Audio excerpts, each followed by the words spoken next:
El curso va a ser sobre aplicaciones más genéricamente de probabilidad a combinatoria y computación. En los cursos de discreta ya vimos algunas de estas aplicaciones, pero no pasa nada, las volvemos a ver. También no hace falta que hayan llevado discretas o algoritmos. Lo que no se entienda, pues lo vemos rápido y ya está. Lo que sí voy a estar usando, no sé si conozcan, es lo que se llama la notación asintótica. ¿Saben lo que es notación asintótica? Es muy fácil. Entonces, notación asintótica es una manera de acotar funciones por medio de otras, ¿ok? Se usa mucho en combinatoria y algoritmo. Y la idea es que, por ejemplo, decimos que F es O de G si es es como menor o igual a G. En el siguiente sentido, la definición formal es si existe un n de 0 y una constante mayor a 0 para que f de n es menor o igual a c por g de n para todo n mayor o igual a n de 0. Entonces, la idea es que, por ejemplo, aquí está f, ¿no? Este es f de n. Y luego por acá está g de n.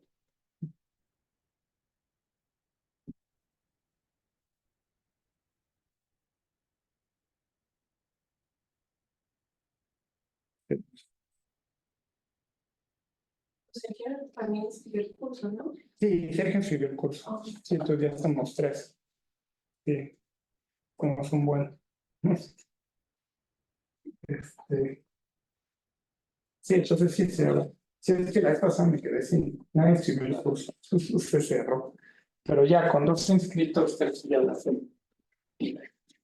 Entonces aquí está G, ¿no? Entonces a partir de un cierto valor n de 0, G queda por arriba. ¿Ok? ¿Sale? Observen que uso n, pero porque se usa mucho en combinatorio. O sea, generalmente la n es un entero. ¿Ok? Pero no hace falta para el. Y es una manera de simplificar cuentas y maneras de hablar. Entonces, por ejemplo, yo puedo tener una función del tipo x pública más raíz de x más logaritmo de n, ¿no? Una función complicada ahí, ¿no? Esta es mi f de x. Pero realmente lo que aquí estamos rescatando son los términos dominantes, o sea, todo esto, el término más importante, el que crece más rápido es la x cuadrada. Entonces, f de x es O de x cuadrada. ¿No? Déjenme ponerle aquí si quieren un 100 enfrente, ¿no? Es O de x cuadrada, lo importante es la x cuadrada. ¿Okay? Y de la misma manera se define omega, y omega es mayor o igual, ¿ok? Se define θ, que es igual, no lo pongo entre comillas porque no es una igualdad estricta, ¿ok? Después revisen la definición en Wikipedia y los ejemplos y ya. Pero en su mente deben de pensar esto de menor o igual para O, mayor o igual para omega, igualdad para θ, ¿no? O chiquita es estrictamente menor, ¿ok? Y omega minúscula es estrictamente mayor. Pero no, todo entre comillas y revísenlo en Wikipedia, ¿ok? Va, entonces, ya les mandé los libros, ¿cómo se llama? Por favor, mándenme un correo para que los agregue a la lista del curso y les dé anuncios. Mandé un anuncio a la lista de estudiantes vamos a ver 2 libros, Probability and Computing y The Probabilistic Method. Entonces, voy a empezar con Probability and Computing y de ahí voy a agarrar los fundamentos de probabilidad y después ya veremos los temas más avanzados de Probabilistic Method. ¿Ok? Entonces hoy vamos a ver probabilidad. Entonces, definición, un espacio de probabilidad es una terna, omega, F y PR, donde omega es un conjunto de muestreo. Entonces, omega es un conjunto, ¿vale? A mí me gusta mucho, bueno, es una manera correcta de pensar, pero también muy intuitiva, de pensar en la probabilidad como una medida, como por ejemplo la medida del ED, como un área. Entonces yo siempre pienso a la probabilidad como que tengo por ahí incluso en el plano hay algo con área, ¿ok? Y ese es omega, ¿ok? Piénsenlo así. El área o el volumen o la medida de esta cosa es 1, ¿ok? Y F es una familia de subconjuntos de omega que representan eventos permitidos, ¿ok?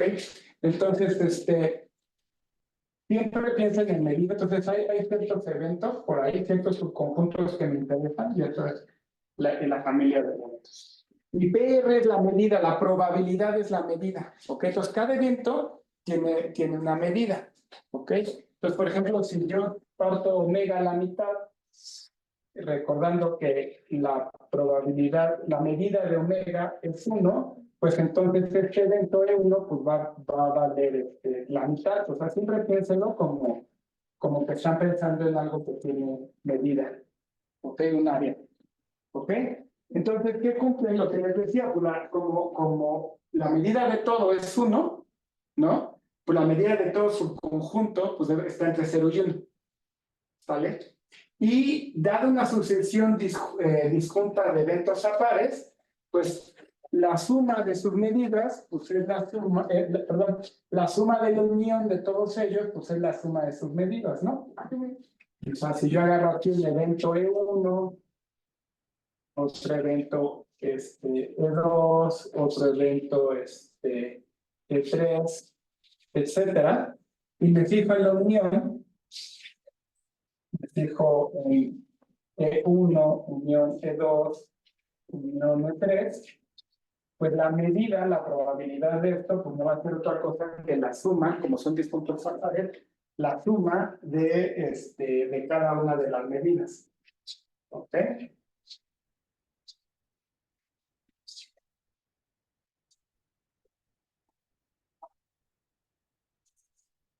Y esto se vale para sucesiones arbitrarias, no sucesiones contables. Puedo tener una cantidad infinita de eventos y se va a cumplir eso. ¿Ok? Entonces, realmente esa es la idea. Bueno, hay que pensarlo como una medida. Pues sí, por ejemplo, ya que uno lo piensa como medida, pues para cualesquiera dos eventos, la probabilidad o la medida de la unión, pues va a ser igual a la probabilidad de E1 más la probabilidad de E2 menos la intersección. Y eso cuando hacen el dibujito es muy claro, porque cuando yo sumo la medida de E1 más la medida de E2, observe que estoy contando dos veces la intersección, entonces la tengo que restar. ¿Vale? Vale. Entonces, bueno, puse ahí la demostración, pero pues es nada más hacer las cuentas. Así que no vale la pena. Bueno, la probabilidad de E1, pues es la probabilidad de E1 menos la intersección más la intersección, ¿no? La probabilidad de E2 es E2 menos la intersección, o sea, esta medida de una para acá, ¿no? Más la intersección, ¿no? Y de ahí se sigue que la unión pues va a ser la unión de cada uno de los pedazos de partes disjuntas, o sea, esta luna de acá y más la intersección, ¿no? Y de ahí despejan estos términos, porque entonces pasan, este es igual a la probabilidad de 1 menos, ¿no? Y ya, de ahí lo pueden sacar. Para una sucesión de eventos, se cumple que la suma de la unión de estos eventos, pues es como mucho la suma de la medida de cada uno de ellos. ¿Sale? Este tipo de cosas son súper triviales, pero sorprendentemente útiles. ya en la práctica, o sea, sirven para, eso no esperaría que sirvieran, pero dan cotas que muchas veces son bastante útiles. Entonces, sí, o sea, si yo tengo E1, ¿no? Luego tengo E2, luego tengo E3, luego, por ejemplo, aquí está E4, etcétera. Entonces, la medida, la probabilidad de la unión, pues como mucho, pues va a ser la suma de la medida de cada uno de ellos, ¿no? No hay mucho que decir. Bueno, también puse la prueba, pero eso no, perdón, este es otro, este es más fino. Este es el principio de inclusión y exclusión, ¿ok? Que se ve en combinatoria, pero es igual, tiene que ver con medida, ¿vale? Entonces, ¿qué es el principio de inclusión y exclusión? A ver, puse dibujo, no lo puse. Ya está. ¿Tienes? No es que les caiga en mente de cómo se hace, pero la fórmula es bastante clara. Imagínense que yo quiero contar o la medida de tres eventos, ¿no? E1, E2 y E3, ¿vale? Entonces sumo E1 más E2 más E3, esas medidas, ¿ok? Observen que las intersecciones a pares las estoy contando ¿cuántas veces?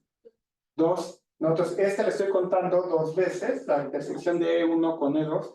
Esta le estoy contando dos veces, la intersección de E2 con E3. Y E3 con E1 también dos veces. Entonces, como lo estoy contando dos veces, pues la resto. ¿Vale? Pero observen que esta le estoy contando ¿cuántas veces? Le estoy contando tres veces. Pero entonces, va de nuevo. Si yo me quiero fijar en la medida de la unión, ¿no? Lo voy a hacer aquí mejor, en el pizarrón. Creo que es bastante útil tener ambas cosas. Aquí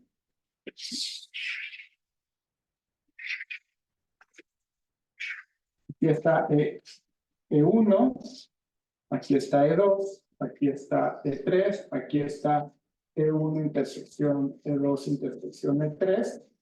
Este es E1 intersección E2, esta es E2 intersección E3, esta es intersección E1 intersección E3, ¿no? Entonces, si yo sumo la probabilidad, la medida de E1 más la probabilidad, la medida de E2 más la probabilidad, medida de E3, pues entonces lo que está aquí lo estoy sumando una vez. Lo que está aquí lo estoy sumando una vez, lo que está aquí lo estoy sumando una vez. Lo que está en intersección lo estoy sumando dos veces. ¿Vale? Lo que está aquí dos veces, lo que está aquí dos veces. Lo que está en intersección de los tres lo estoy sumando tres veces. ¿Ok? Ahora yo resto las intersecciones a pares.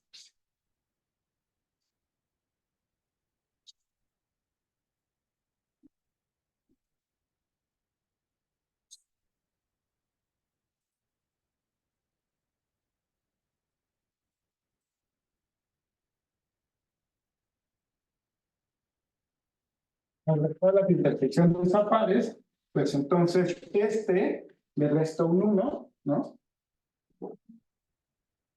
Porque ya lo estoy resté una vez, ¿no?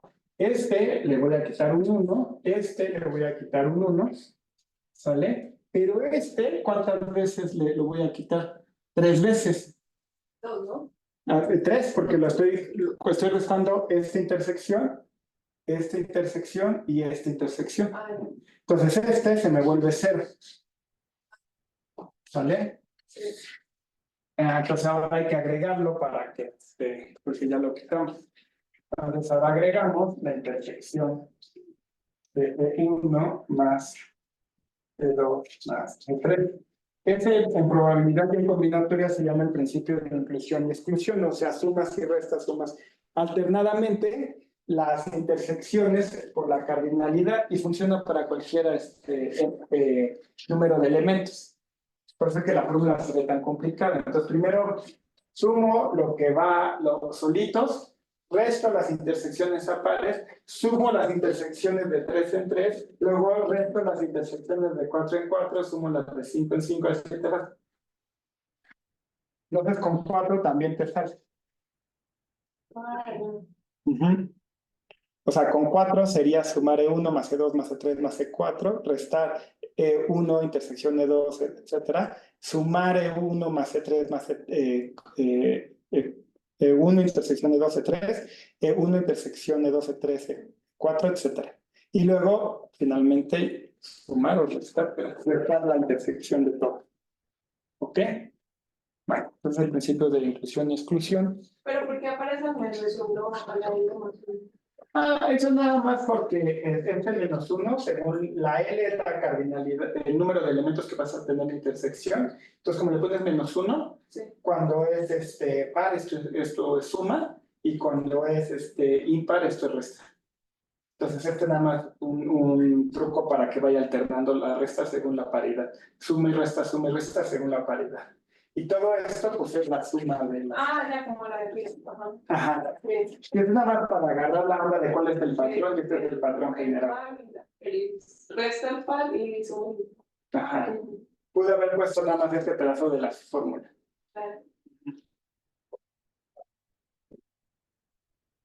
¿Ok?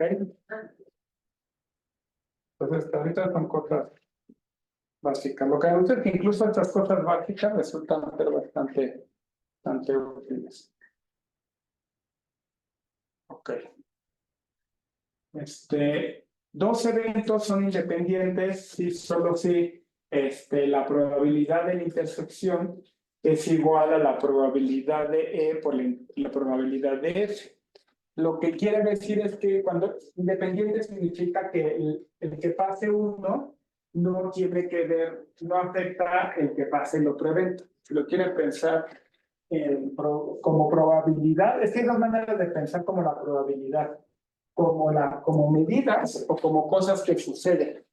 Ajá. Por ejemplo, si yo tengo dos monedas y tiro una, el que salga águila no afecta lo que vaya a salir de la segunda moneda. Entonces, esos entes son independientes. La probabilidad de la intersección de ambos, que ambos caigan águila, es un medio por un medio, que es un cuarto. Una manera un poco más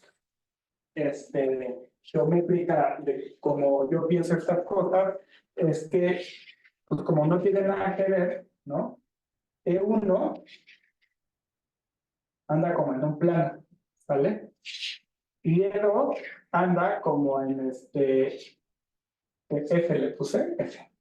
Anda en otro plano, ¿vale? Que no tiene ortogonal, si que no tiene nada que ver con esto. Entonces, ¿cuál es la intersección? Pues donde pasan ambos. Y el volumen, pues es el producto de esto por el producto de esto. No me da mucho caso esto, pero es una manera de pensarlo, ¿ok? Como volumen. Estas intuiciones son útiles a la hora de hacer las demostraciones. Ok. Y bueno, y en general, digo que cada evento son mutuamente independientes y solo si para todo subconjunto de ellos se cumple la misma igualdad. O sea, si tomo tres de ellos, ¿no? Entonces la probabilidad de la intersección de ellos tres, pues va a ser el producto de cada uno de ellos tres. ¿Okay? Nada más generalizar la definición de independencia acá. ¿Ok? Vale.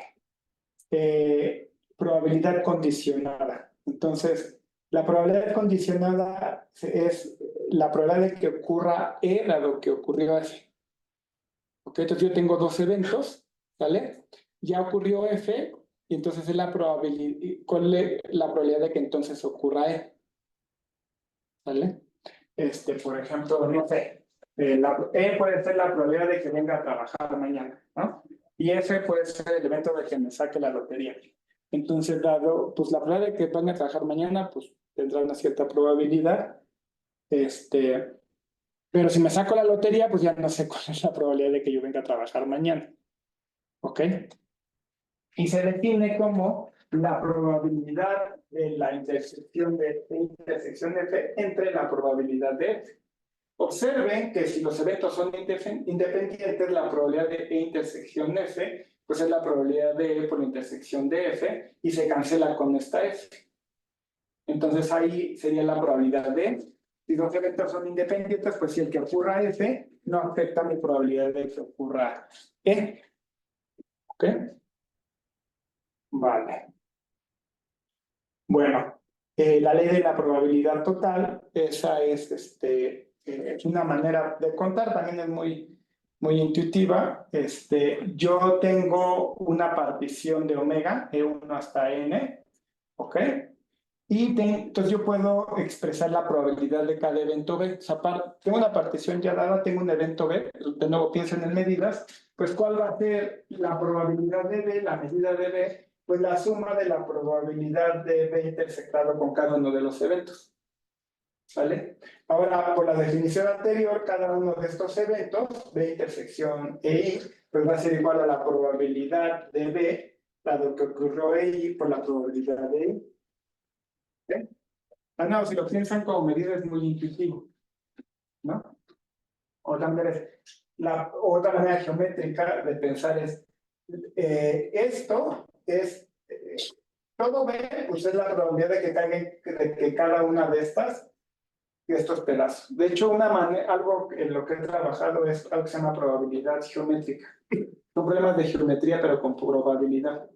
Entonces, supóngase que yo tiro un punto aleatorio en este elipse, ¿sale? Y quiero ver cuál es la probabilidad de que caiga en B. Pues la probabilidad de que caiga en B es la suma de la probabilidad de que caiga en cada uno de estos pedazos. ¿Sale? ¿Cómo puedo yo calcular eso? Bueno, la probabilidad de B intersección E1, pues es este pedacito de acá. Otra manera de pensar en eso es, dado que ya cayó en E1, que es esto, ¿ah? Por la probabilidad de que caiga en la intersección de B con E1, más la probabilidad de que caiga en E2 por la probabilidad de que caiga en E2 intersección B. ¿Ven? Esa es la ley de probabilidad total. Ya, pero ahorita vamos a empezar a ver ya aplicaciones, cosas más interesantes. El teorema de Bayes. El teorema de Bayes es un teorema bastante sencillo, pero con aplicaciones muy profundas. Casi que me atrevo a decir que la razón por la que se le pudo ganar a los PAM fue gracias al teorema de Bayes. Ustedes ya no se acordarán, pero hubo un tiempo en el que el spam no estaba resuelto. O sea, ahora los filtros de spam funcionan bastante bien. Es raro que un spam se te pase a tu inbox. No. Pero en los 90s todo entraba al inbox, o sea, era horroroso. Y fue gracias a lo que llaman filtros bayesianos. Y la idea del teorema de Bayes es un poco... la idea es sencilla, pero el teorema dice que la probabilidad de A, la de que ocurrió B, es la probabilidad de B, la de que ocurrió A por la probabilidad de A entre la probabilidad de B. ¿Ok? Entonces, fíjense, la manera de pensarlo es la siguiente. La probabilidad de A es una probabilidad que le asignamos a cierto evento. Entonces, nosotros no sabemos a ciencia cierta qué está pasando en el mundo, ¿no? Por ejemplo, ahora estamos investigando un asesinato, ¿no? Y esa es la probabilidad de que nuestro sospechoso sea el asesino. Esa es la probabilidad de A. Ahora, supongamos que ocurrió un evento B, o sea, hicimos una observación del mundo y encontramos B. Entonces, B es la evidencia, ¿sale? Entonces, el hecho de que observamos B afecta la probabilidad de A. O sea, el hecho de que encontramos cierta evidencia afecta la probabilidad de que nuestro sospechoso sea el asesino. ¿Sale? Y el teorema de Bayes nos cuantifica cómo debemos de actualizar nuestro conocimiento del mundo. ¿Sale? Entonces, la probabilidad en el caso del spam, cada correo tiene una probabilidad de ser spam, ¿no? Cuando otros usuarios lo marcan como spam, ¿no? Y ya es evidencia a que probablemente es spam. Entonces tenemos que actualizar nuestra ¿cómo se llama? Probabilidad de que ese correo sea spam. ¿Ok? Y no tiene que ser exactamente el mismo correo, a lo mejor le movieron algunas palabras, pero el hecho de que otro similar fue marcado como spam, afecta la probabilidad de que este sea spam o no. ¿Ok? Bueno, entonces es simplemente para cuantificar eso. Ahí les va un ejemplo muy actual. Entonces, supónganse que son un médico en una ciudad, ¿no? Y estamos en la pandemia. Y entonces tienen un paciente que tiene síntomas de gripe. Ese paciente puede tener gripe o puede tener COVID, ¿no? Entonces, sabemos por los análisis epidemiológicos que actualmente el 10% de las personas con síntomas tienen COVID y el 90% tiene gripe. ¿Sale? Y hacemos una prueba rápida de COVID. Esa prueba rápida tiene una precisión del 80%. Eso significa que si alguien tiene COVID, la prueba con probabilidad 0.8 va a dar positivo. ¿Ok? Pero puede pasar que la persona no tenga COVID y dé positiva. Y puede pasar que la persona tenga COVID y dé negativa. ¿Ok? Ahora le hacemos la prueba al paciente y resulta que salió positiva. ¿Cuál creen que ustedes sea la probabilidad de que esa persona tenga COVID?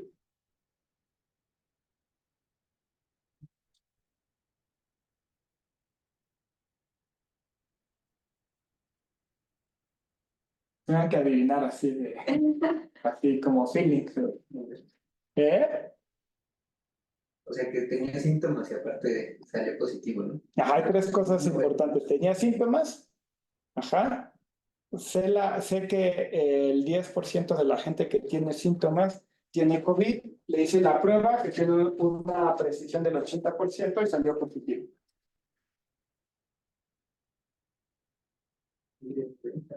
90. 90, 91. Por la probabilidad previa, porque solamente el 10 de las personas enfermas tienen COVID. Exacto. Ajá. Poca gente tiene Sí. COVID. ¿Vale? Todo lo que poca gente tiene COVID, eso hace que sea más probable que sea un falso positivo. Claro. ¿Vale? Entonces vamos a calcularlo con el teorema de Bayes. Entonces, en ese caso, si digo que el 10% de las personas tienen COVID, pues la probabilidad de que alguien aleatorio de esa población tenga COVID es 0.1. ¿Sale?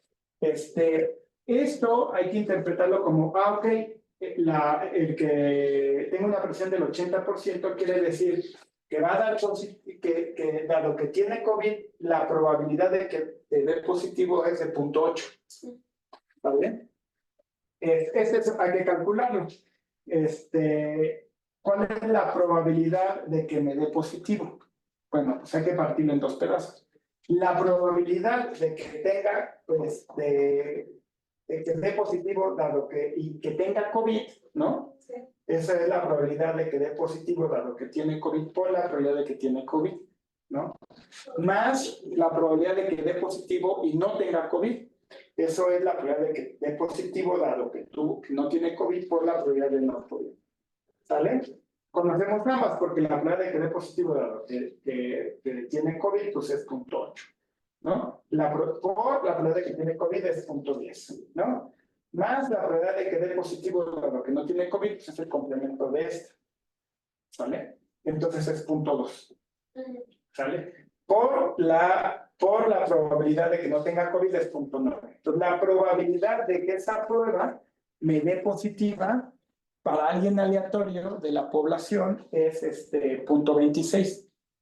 ¿Sale? Ahora sí, ¿cuál es la probabilidad? Pero ahora vean cómo se invierten las cosas, porque esa es la probabilidad de que dé positivo dado que tiene COVID. A mí me interesa cuál es la probabilidad de que tenga COVID dado que salió positivo. Ah, ya. ¿Sale? Entonces, por el teorema de Bayes, esa es la probabilidad de que sea positivo dado que tiene COVID, por la probabilidad de que tenga COVID entre la probabilidad de que sea positivo. Entonces, esto es 0.8 por 0.1 entre 0.26 y 0.3. Sí. Y la verdad es que yo también me falló la intuición cuando lo vi. Y es interesante que nunca tomamos eso en consideración cuando nos hacíamos pruebas rápidas, ¿no? Porque si tiene una presión del 80%, ahí casi seguro tienes COVID y no. Ajá, nunca se tomó la evidencia previa. Y esto en estadística lo usan todo el tiempo y en epidemiología y demás. Porque usando el teorema de Bayes, tú puedes decir, bueno, a lo mejor le haces a un sampleo, ¿no? De la gente le haces las pruebas de ADN, que esas son súper exactas y tienen muy muy buena precisión, pero entonces esa información la puedes usar para hacerte una información sobre tus pruebas rápidas con mucha menor precisión.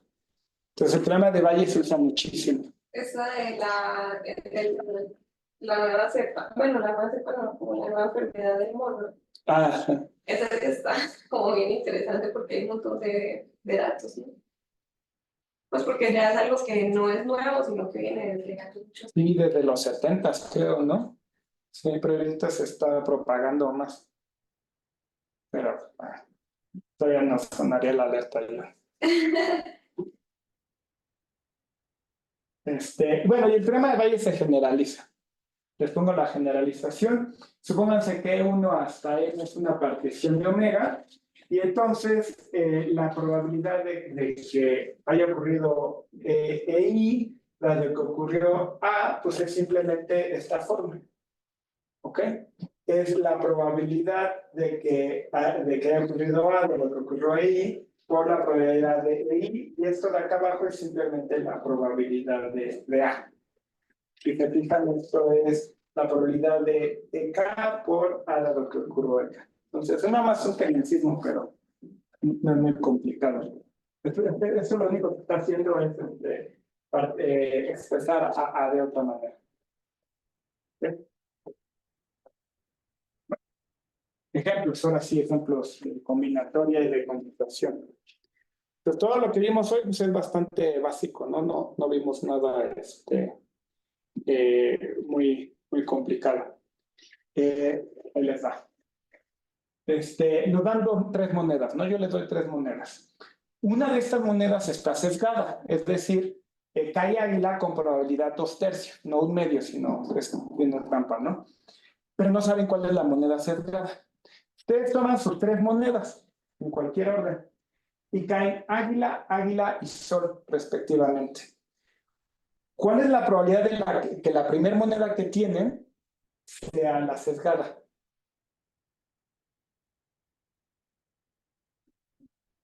¿Ok?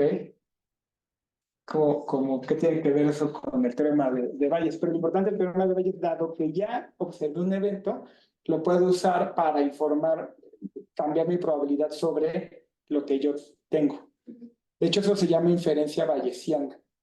Y es muy importante en ciencia porque siempre estamos haciendo eso.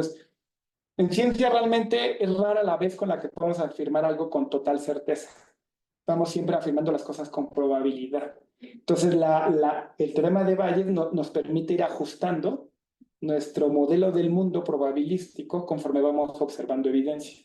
En este caso, la evidencia es haber tirado las 3 monedas. ¿Vale? Entonces, yo tengo 3 monedas. Tomo una, la primera, esa puede ser la sesgada o no, no lo sé. Tiro las otras 3. Dando esa evidencia, ¿cómo afecta eso mi probabilidad de que la primera moneda sea la sesgada? Entonces, es el teorema de Bayes que podemos usar. Sea Y la probabilidad de que la yésima moneda sea la sesgada y sea B la probabilidad de que caigan águila, águila y sol. ¿Sale? Entonces, esto, E1 es lo que me interesa a mí, estimar la probabilidad de E1. Y B es el evento que yo observé. Entonces, yo quiero calcular la probabilidad de E1 dado que ocurrió B. ¿Sale? Entonces, la probabilidad de EI pues es 1/3. O sea, que cualquiera de las 3 sea la sesgada es 1/3. La probabilidad de que tenga B dado que ocurrió E1, o sea, dado que la primera es la sesgada, pues cae 2/3 con probabilidad, cae águila con probabilidad 2/3 si es la sesgada, y de otra manera cae con 1/2. Entonces, la probabilidad de que haya caído águila, águila, sol, dado que la primera es la sesgada, es 2/3 por 1/2 por 1/2 igual a 1. De igual manera, la probabilidad de que caiga, que haya observado águila, águila, sol, dado que la segunda es la sesgada, pues es 1/2 por 2/3 por 1/2 igual a 1/6. Y finalmente la probabilidad de que haya caído águila, águila, sol, dado que la tercera es la sesgada, pues es un medio por un medio por un tercio, que es un doceavo. ¿Vale? Entonces, ahora sí puedo usar el teorema de Bayes en la otra que les puse allá, en la versión para ver varios eventos. Entonces, la probabilidad de que haya ocurrido E1, o sea, que mi primer moneda sea la sesgada, dado que observé esos tiros, pues es la probabilidad de B, dado que ocurrió E1, por la probabilidad de E1 entre esta suma, ¿no? Pero todos los elementos ya los tenemos acá. ¿Ok? Entonces, usándolos, podemos actualizar nuestra probabilidad a 2 puntos. Pues primero, al elegir la primera moneda, teníamos probabilidad de 1/3. Hacemos esos 3 tiros. Usando el teorema de Bayes, nuestra probabilidad ya aumentó bastante a 2/5. ¿Sale? Otro ejemplo. Verificando identidad de polinomios. Entonces, supónganse que ustedes les dan 2 polinomios, ¿no? Dicen que esto es igual a esto. Y ustedes quieren ver si es cierto o no. Entonces, una manera de hacerlo, pues es multiplicar todo ese lado izquierdo, expandirlo y pasarlo a la forma canónica, ¿no? Y ver si los coeficientes son iguales. Pero si hacen eso, les va a tomar cuántas multiplicaciones. Bueno, en general, supónganse que tienen los polinomios de 2 maneras. O sea, los expresan como producto de x menos i, y el otro es la expresión como lo escribimos normalmente, ¿no? CI por x a la i y la suma, ¿no? O sea, uno lo tengo como producto y el otro lo tengo como suma. ¿Vale? Y ambos son de elementos, ¿no? Y yo quiero saber si f de x es igual a g de x. Pues pasar de aquí a acá, haciéndolo de manera ingenua, o como lo hacemos normalmente, pues me va a tomar d cuadrada multiplicaciones, ¿no? O sea, de aquí ya metí la notación asintótica. No me interesa si es d cuadrada entre 2, etcétera. Es orden de d cuadrada multiplicaciones, ¿no? Porque tengo que multiplicar con todos los demás, con todo lo etcétera. Entonces, d cuadrada multiplicaciones. Ahora, pero voy a intentar hacerlo de otra manera, fíjense. ¿Qué tal si yo agarro un intervalo de números del 1, entero del 1 hasta el 100D, y elijo un número aleatorio R en ese valor?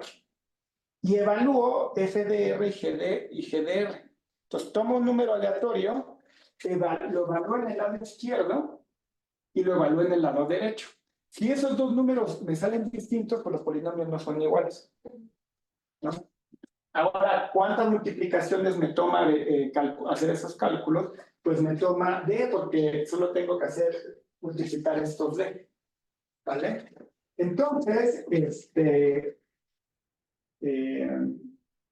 bueno, y aquí la exponenciación, no lo dije, pero también se puede hacer en D, ¿no?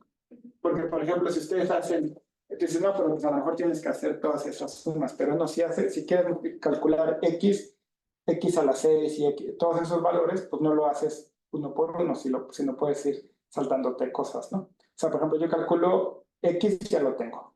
Multiplico x por x y tengo x cuadrada. X al cubo, pues simplemente tengo que hacer x cuadrada por x. X a la 4 tengo que hacer x al cubo por x a la 4. Entonces también me lleva de multiplicaciones. ¿Ok?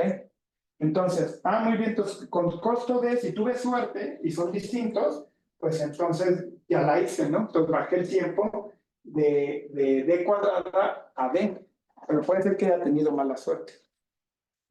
Bueno, pero supóngase que son distintos, y tuvimos mala suerte, ¿no? Si al evaluarlo me da lo mismo, pues quiere decir que R es raíz del polinomio f de x menos g de x, ¿no? Pero ese polinomio solo tiene d raíces. Entonces, la probabilidad de que haya tenido la mala suerte de elegir una de las raíces, pues es a lo más 1 entre 100.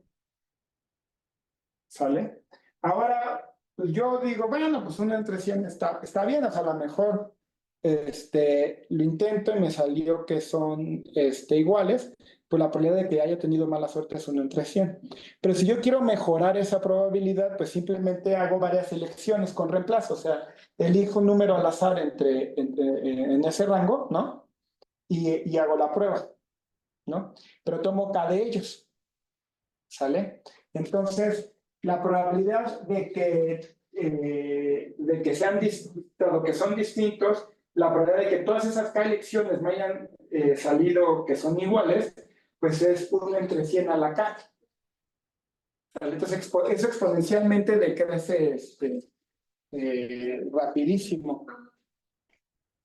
¿Ok? Ahora, no voy a, obviamente si tomo D más un valores distintos, pues lo voy a poder hacer, pero eso no tiene sentido porque, pues entonces ya haría D cuadrada multiplicaciones.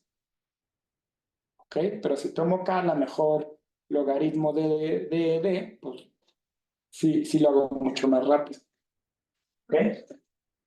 Y ese tipo de cosas se están usando mucho ahora en criptomonedas. Por eso... Para poder hacer se puede factorizar.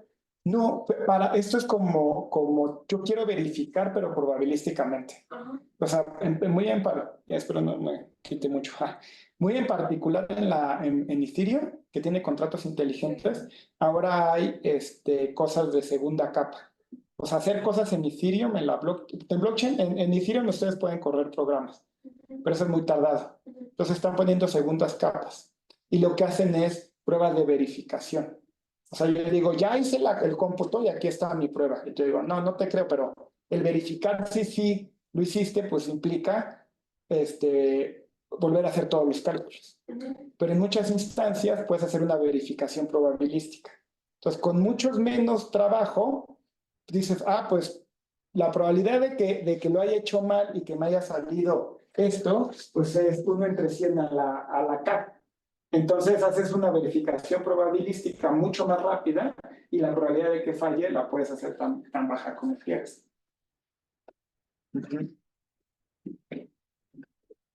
Sí, estas cosas se usan bastante. Ahora, esto de verificar cómputo sin tener que repetirlo todo. Y esto es un área de estudio de cómo lo haces, qué cosas se pueden dar. Otro, verificando multiplicación de matrices, ¿no? Supongamos que tenemos 3 matrices, A, B y C de N por N en Z, ¿no? Y queremos verificar si A por B es igual a C. Ahora, multiplicar matrices, como ustedes multiplican matrices, bueno, los que toman algoritmos, espero que no, les lleva N cúbica operaciones, ¿no? Porque yo tomo renglón por columna, ¿no? Entonces ahí hago N multiplicaciones por los N cuadrada entrada de la matriz es N cuadrada. En el curso de algoritmos vimos el algoritmo de Strassen que lo hace en menos de N al cubo, pero eso pues, ya fue hace muchos años, como en 2023, y era la nueva cota de 2024 que la verifiqué ayer, ya la mejora, el récord va aquí en una de las 2.37 en México. Sí. Wow. Es que con el algoritmo creo que lo habían publicado el año anterior o este año. Pues ya hay un update. Pero ya son así de los últimos términos. Pero bueno, nada el comentario de que se puede hacer al mismo tiempo de cubo. Pero y que ya no coincide porque en el libro viene que se puede hacer en menos tiempo en el no sé qué, pero ese valor ya no es el actual.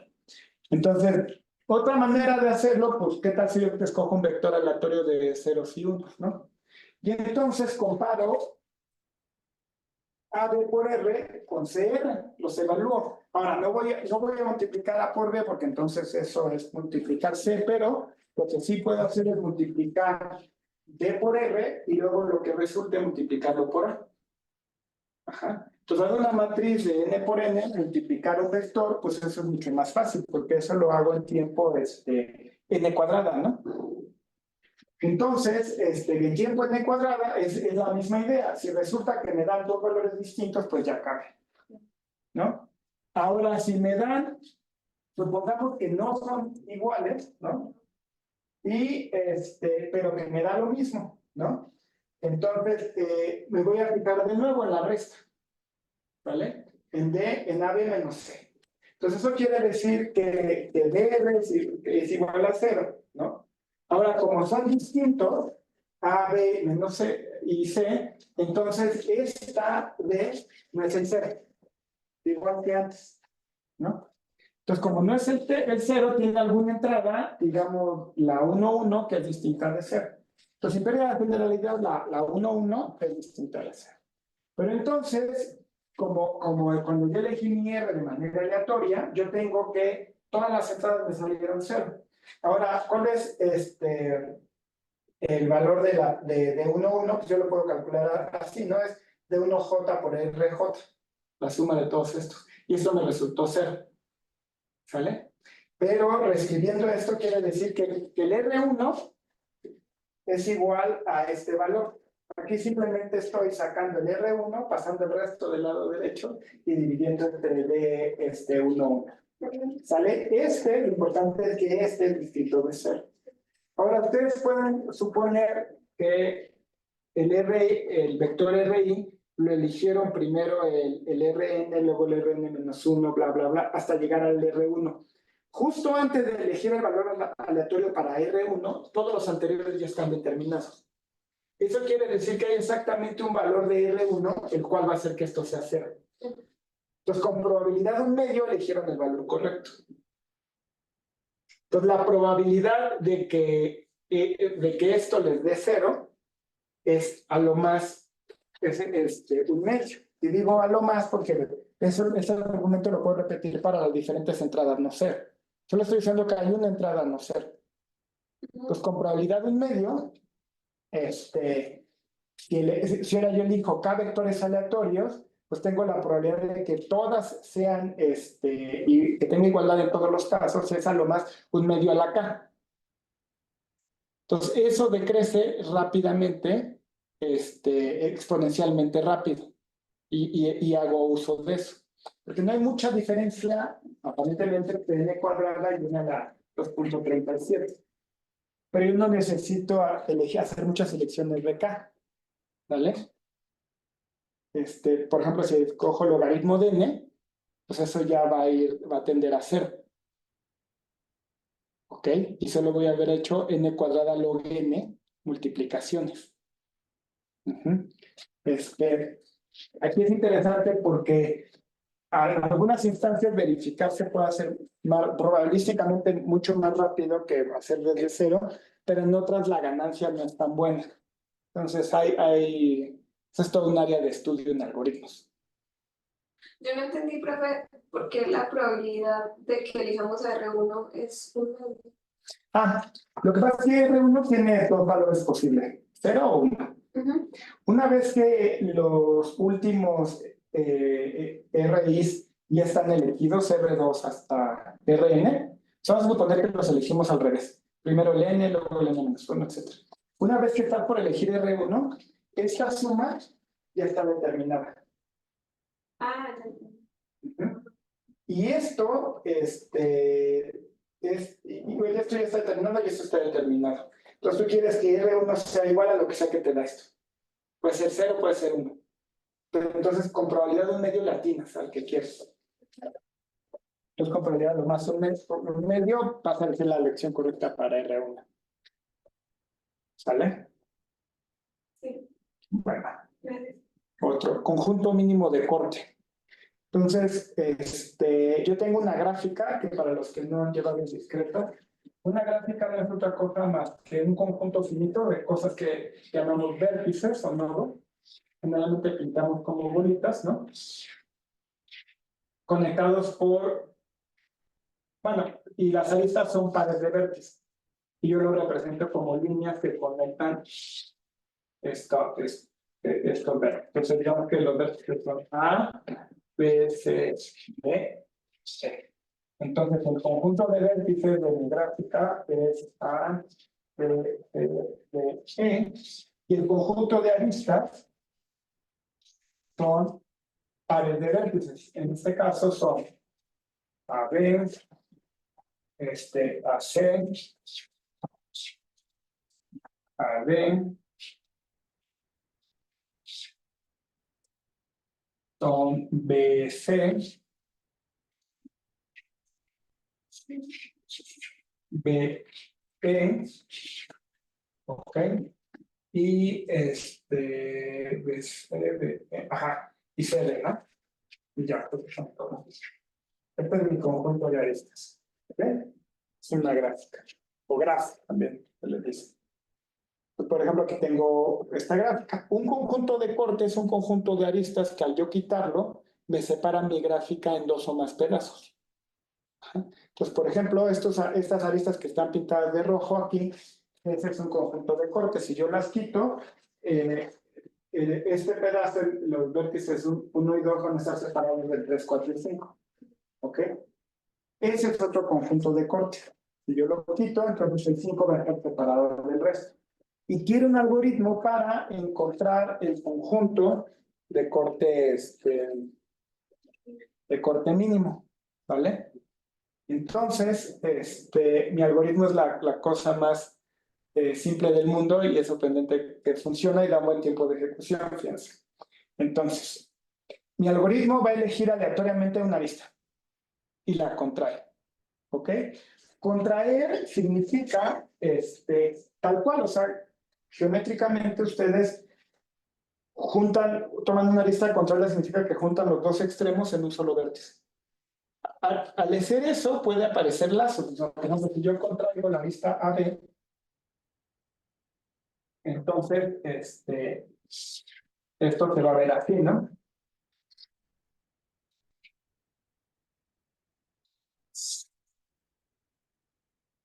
¿Ok? Dejo las aristas múltiples. Esas no las quito. ¿Ok? Pero quito los lazos. Un lazo es, por ejemplo, si yo tengo esto y contraigo, pues entonces voy a tener algo así, ¿no? Bueno, no, perdón. Tengo algo así y si luego vuelvo a contraer este C, entonces ahora sí voy a tener un lazo. Estos no los quiero, los lazos los quito y dejo las aristas múltiples. ¿Vale? Entonces ahora voy a tener lo que se llama una multigráfica. Se elige una arista aleatoria y la contraes. ¿Ok? Y entonces, ahí va.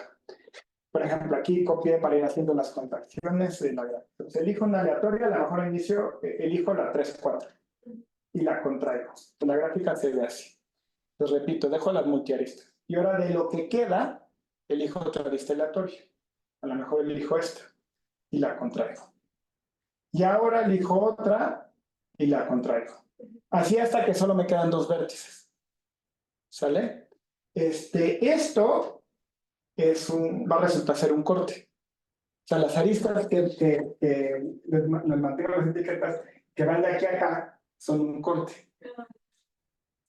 En este caso, pues la arista que va del 1 al 3, 1 al 4 y 1 al 2. ¿Ok? En este caso, fíjense, y la idea es, bueno, pues lo hago, me va a dar un corte y tiene una cierta probabilidad de que sea el corte mínimo. ¿Ok? En este caso tuve mala suerte, no me dio el corte mínimo, porque el corte mínimo es de 2 aristas. Pues vamos a estimar la probabilidad de que el corte sea el mínimo. Vale. Entonces, con probabilidad 2 entre n por n menos 1, básicamente orden de 1 entre n cuadrada, me regresa el corte mínimo. ¿Sale? Pero entonces, lo que yo puedo hacer es, aunque esa probabilidad es baja entre comillas, pues lo hago n cuadrada veces. Entonces repito mi algoritmo y me quedo con el mejor corte y luego estimo la probabilidad de que ese sea el mínimo. Ya. ¿Vale? Entonces vamos a ver que la probabilidad O sea, como que siempre que se inicia aleatoriamente, hay que intentarlo varias veces para reducir la probabilidad de que sí sea el mismo corte. Sí, o mejor dicho, lo intento una vez. Tengo una probabilidad baja de que sea el mínimo, pero me fijo en cuánto me dio. Lo intento una segunda vez, 3, 4, 5, 10 veces. Y me fijo en el corte más chiquito que me dio.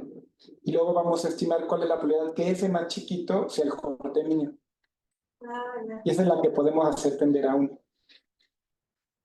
Entonces, ahorita voy a demostrar simplemente que la probabilidad de que este algoritmo, una iteración, además, del corte mínimo es al menos 2 entre n cuadrado, básicamente. ¿No? Entonces, la idea es la siguiente. Fíjense un corte mínimo. O sea, de hecho, entramos en un corte mínimo nada más, ¿no? De momento, lo llamo C. Puede que sea único, puede que no sea único, pero fijo 1. Entonces, quiero ver cuál es la probabilidad de que mi algoritmo me regrese ese corte mínimo. ¿Sale? Entonces, sea acá la cardinalidad del corte. Entonces, el algoritmo me va a regresar a C, a esto, si nunca escojo un elemento de C. O sea, si en mi primera elección me agarré uno del rojo, ya. No me lo va a regresar.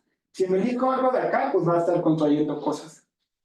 Si nunca elijo algo de aquí, ya la hice, me va a regresar a C. Entonces vamos a calcular esa probabilidad.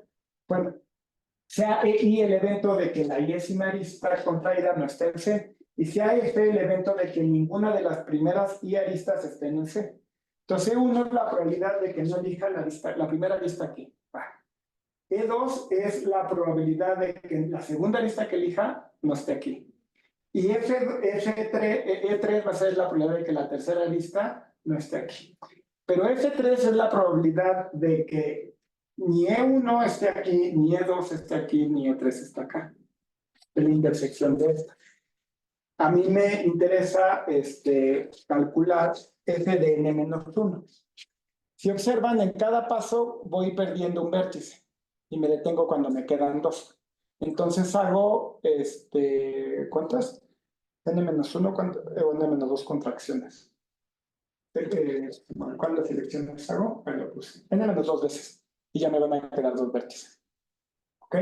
Entonces, me interesa f de n-2. ¿Ok? Ahora, como el conjunto de corte tiene k aristas, ¿no? El grado mínimo de la gráfica es al menos k. Ese es un resultado facilito de gráficas. Si ustedes tienen cualquier vértice, el grado es el número de aristas que inciden en este vértice. Entonces, aquí el grado de este vértice pues es 3. Observen que si yo tomo un vértice y le quito todas las aristas que inciden ahí, pues ese es un corte. Por lo tanto, el corte mínimo acota por abajo el grado de todos los vértices. Entonces, lo que yo voy a usar es que el grado mínimo de la gráfica es al menos k. Como es al menos k, yo puedo dar una cota sobre las aristas, porque si yo sumo el grado de todos los vértices de una gráfica, estoy contando todas las aristas 2 veces. Una cuando me paro acá y otra cuando me paro acá. Entonces, la suma de los grados de una gráfica siempre va a ser igual a 2 veces el número de aristas. Que, por cierto, las aristas también se denotan así. La cardinalidad, ¿no? Bueno, a 2 veces el número de aristas. Pero si cada uno de estos es mayor o igual a k, porque el corte mínimo es de tamaño k, pues entonces tengo que, y la gráfica tiene n vértices, que n por k pues es mayor o igual a 2 por e, de donde se deduce, no, menor o igual, perdón. Sí, menor o igual, porque después no, lo hice mal. Ajá. N por K es menor o igual a la suma de los grados de los vértices, que es igual a 2 veces el número de aristas, ¿no? Eso quiere decir que el número de aristas de mi gráfica está acotado por abajo por N por K entre 2, ¿no? ¿Vale? Entonces, nada, solo lo quiero para acotar por abajo el número de aristas. Bueno, ok. Entonces, ¿cuál es la probabilidad de que la primera arista que yo elijo no caiga en mi corte? Bueno, pues yo estoy eligiendo todas las aristas con la misma probabilidad. Entonces, la probabilidad de que elija la que no quiero, pues es el complemento de 1 menos la probabilidad de que sí caiga aquí. Aquí hay aristas, pues está acá. Dividido, ¿cuál es la probabilidad de que, en el peor caso, pues, tengo al menos n entre k entre 2. Entonces, este sería n entre k entre 2, paso el 2 para acá. Entonces, esa probabilidad que la puedes pensar como, se cancelan los k, como 1 menos 2 entre n. ¿vale? Entonces, la probabilidad de que mi primera elección vaya bien, pues es al menos 1 menos 2 entre n. Está mal. ¿Ok? Ahora, al contraer la lista, pues ya tengo n menos 1 vértices, ¿no? Tengo un vértice menos. Y sigo teniendo grado mínimo al menos k, porque el corte mínimo no ha cambiado. Sigue siendo k. ¿Ok? Por lo tanto, tengo al menos n menos 1 por k entre dos aristas, repitiendo el argumento anterior. Y de nuevo, la probabilidad, dado que ocurrió F1, dado que la primera arista la elegí bien, de que la segunda arista la elegí, no me cayó ni corte, pues va a ser simplemente la misma cuenta que antes. Nada más que ahora en vez de k por n uso k por n menos 1 entre 2. Y eso es 1 menos 2 entre n menos 1. En general, ustedes repiten este argumento y si todo va bien, la probabilidad de que elijan la y arista fuera del corte, dado que todas las anteriores no las eligieron en el corte, va a ser mayor o igual a 1 menos k entre n menos 1 más 1 entre 2, que se simplifica a 1 menos 2 entre n menos 1 más 1. ¿Vale? Y pues ya con eso puedo calcular la probabilidad de que todas las aristas las elija bien. ¿Por qué? Porque esa es la probabilidad de que, ¿qué tiene que pasar? Pues f de n-2 es que la n-2 arista la elija bien y que haya elegido todas las demás bien. Entonces eso es E de n-2 dado que la f de n-3 por la probabilidad de f de n-3. ¿Cuál es la probabilidad de f de n-3? Ah, pues es que haya elegido la n-3 arista bien por la probabilidad de que haya elegido la n-4 arista bien, y así se van. ¿Vale? También esta suma. Ahora, por lo anterior, pues cada uno de estos, aquí tengo la formulita, cada uno de estos es mayor o igual a estos productos, que es este término que está aquí. Tomo el producto desde 1 hasta n-2. Y ese producto se simplifica a el producto de n-i menos 1 entre n-i más 1. Aquí lo clave es que hay una diferencia de 2 entre estos términos. Entonces, si ahora lo escriben esas fracciones, les queda n-2 entre n por n-3 entre n-1 por n-4 entre n-2, bla, bla, bla, bla, hasta que llegan aquí a un tercio. Pero ahora observen que se van cancelando los términos, ¿no? Entonces, por ejemplo, cada 2 se cancela. Ajá. Entonces, se cancela con este se cancela con el de acá. El que ya no tiene con qué cancelarse es este menos 2 yo no tengo. No, el n menos 1 ya no tiene con qué cancelarse. Y tampoco el n. Del otro lado pasa lo mismo. Porque entonces se canceló con pero estos dos no tienen con quién. Entonces les queda 2 entre n por n menos 1. ¿Vale? Pues bueno, es una probabilidad baja, pero como les digo, repito mi algoritmo, aquí la moraleja es, para que la probabilidad te dé constante, pues más o menos debe de hacerlo n cuadrada a veces, ¿no? O sea, si yo tengo chance de éxito como 1 entre n cuadrada, si lo hago n cuadrada a veces, la probabilidad va a ser positiva. Si quiero que sea 0, pues multiplícalo por logaritmo de n, porque eso decrece exponencialmente. Entonces, lo voy a hacer esencialmente n cuadrada por logaritmo de n veces. ¿Vale? Aquí nada más para las cuentas que me caen bien, lo va a ser n por n menos 1 logaritmo de n veces. Y entonces, ¿cuál es la probabilidad de que el corte más chiquito que encontraron en este proceso sea el mínimo, sea uno de corte mínimo? Pues va a ser 1. La probabilidad de que fracasen es, la probabilidad de éxito es 2 entre n por n menos 1, al menos. La probabilidad de fracaso es 1 menos ese valor. La probabilidad de que todos sean fracasos es, como son independientes, es la multiplicación de todos esos. Entonces es 1 menos 2 entre n por n menos 1 el número de intentos que están haciendo. Y aquí usamos una desigualdad que a mí me sorprende mucho porque es como que una latencia es bastante mala, pero es muy útil. O sea, es muy buena para valores pequeños de x, pero en general, o sea, este exponencial lo reemplazo por algo lineal. Sí. Pero la idea, la ventaja de lo exponencial es que las multiplicaciones te las vuelves sumas. Es toda la idea. Entonces aquí, esta suma, que es 1 menos x, lo voy a reemplazar por e a la menos x. Entonces aquí tengo 1 menos x, lo reemplazo por e a la menos 2 por n menos 1. Como lo estoy elevando, pues se multiplica. Entonces simplemente me queda e a la menos 2 logaritmo de n. Y esto es 1 entre n cuadrada. Pues la probabilidad de éxito es 1 entre n cuadrada. Ese algoritmo con probabilidad que tiende a 1 les va a dar el corte mínimo. ¿Y cuántas veces hice mi algoritmo? Pues n, ¿cómo se llama? N cuadrada log n veces. El algoritmo en sí es fácil de implementar, las contracciones es elegir y contraer, eso lo pueden hacer en tiempo. La probabilidad tiende a 1 porque este es el complemento. Exacto, porque es el complemento. La probabilidad de que ninguno sea el mínimo es 1 entre n cuadrada. Entonces la probabilidad de éxito es 1 menos 1 entre n cuadrada. Y mi algoritmo me queda más o menos, me queda de orden n cúbica por logaritmo de n. Que para los que llevan algoritmos, pues no suena mal. Suena un algoritmo razonable. Ya no me dio tiempo y chequé los últimos algoritmos, pero ya hay deterministas que le ganan a esto. ¿Ah, sí?